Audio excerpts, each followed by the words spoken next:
माफ करा महाराज, तुमच्या विचारांना, तुमच्या संस्कारांना आम्ही विसरलोय. हो, खरंच विसरलोय. अहो, ज्या चारित्र्य संपन्न राजाचा आदर्श आज जग घेतोय, त्याच तुमच्या महाराष्ट्रात लेकी बाळींवर दिवसा ढवळा अत्याचार होत आहेत. कुठे कोणा लेकीला जिवंत पेटवल्या जातं, तर कुठे धार्मिकतेच्या नावाखाली चिरडल्या जातं.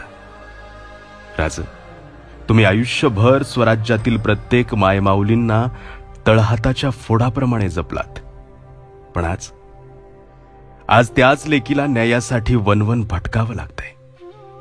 का, कशामुळे माहिती नाही. राज, लहान तोंडी मोठा घास घेतोय.